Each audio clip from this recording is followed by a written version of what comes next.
Good afternoon, everyone. Shabbat Shalom. Welcome to our Kabbalat Shabbat in this hot summer. And today we're having Rachelle Goldberg, who's going to give a Devar Torah, and that will be followed by Kabbalat Shabbat to be led by Stuart Lee. I'll just let the Stockmans in, so don't start yet, Rachelle. But I'm now handing over to you. Welcome. Thank you very much, Irene, and Shabbat Shalom to everybody. So we know that it's Parashah Akev on Shabbat, and it opens with, "And it shall be, if you will listen." So Moshe promises Bnei Israel, if they listen and keep Hashem's mitzvot, they will merit many blessings, protection, and victory over their enemies. Moshe is reminding them that they are not alone in their struggles and that Hashem takes care of them.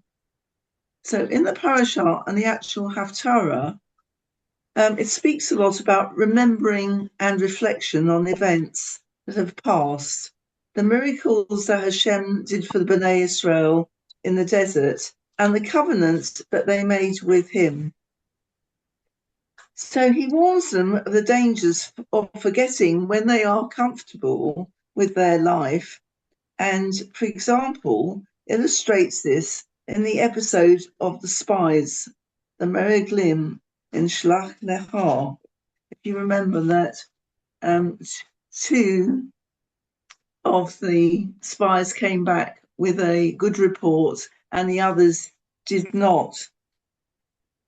So in the Haftarah, it gives an emotional prophecy of comfort, reminding the Bnei Israel that Hashem remembers us even in difficult situations.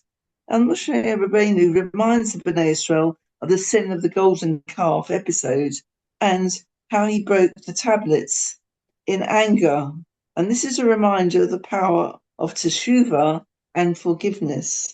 So Moshe Rabbeinu describes how he went up the mountain the second time, praying and pleading with Kodesh Baruch Hu.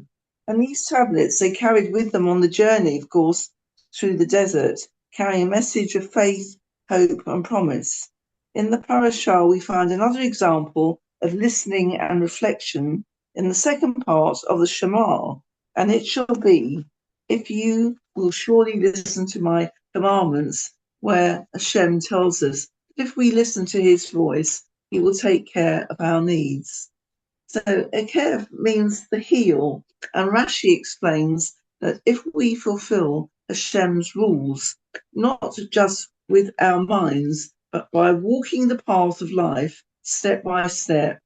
And Lord Sachs, Chief Rabbi, Zichrono Livracha, says that the Shema is fundamentally untranslatable into English because it has so many different meanings: to hear, to listen, to pay attention, to understand, to internalize, to respond, and to obey. And what would one call a motif work in the book of Devarim, where it appears no less than 92 times. So when Moshe reminded Bnei Israel that they had an encounter with Kodesh Baruch Hu, they had heard these words: "There is no image, there is only a voice."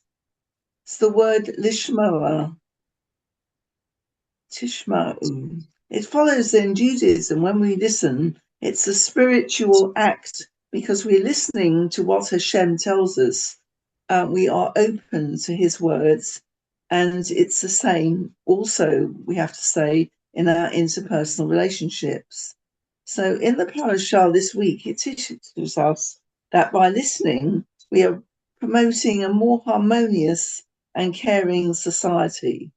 And this is the continuation in Moshe Rabbeinu's speech, encouraging Bnei Israel to promise that if the commandments are kept, reward will be to conquer the land of Eretz Israel, which they did not achieve, of course, 40 years earlier. So this is important, that the seemingly small mitzvot and small actions matter so much. So on Mount Sinai, Hashem gave Bnei Israel the 10 Commandments, which includes the 630 mitzvot of the Torah. And there are a total of 172 words.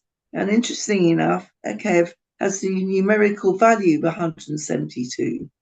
And it came to pass, Ekev Shemot, that you will listen, observe the mitzvot.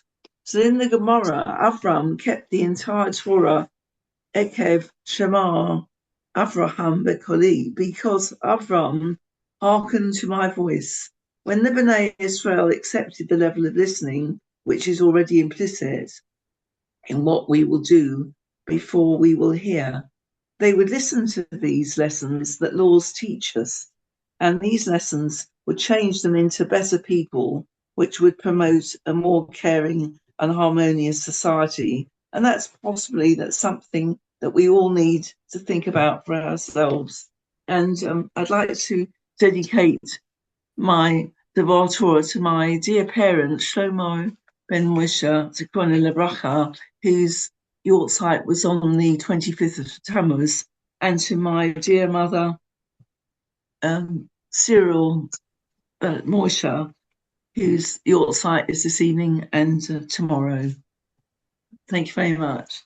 Well thank done. you very much. Long life, wish you long life, Thank you, Rachelle. Rachelle. Yes, We thank all you so wish much, the everyone. same. That's very nice. Thank Wish you you. long life for tomorrow. Thank you very much. Okay.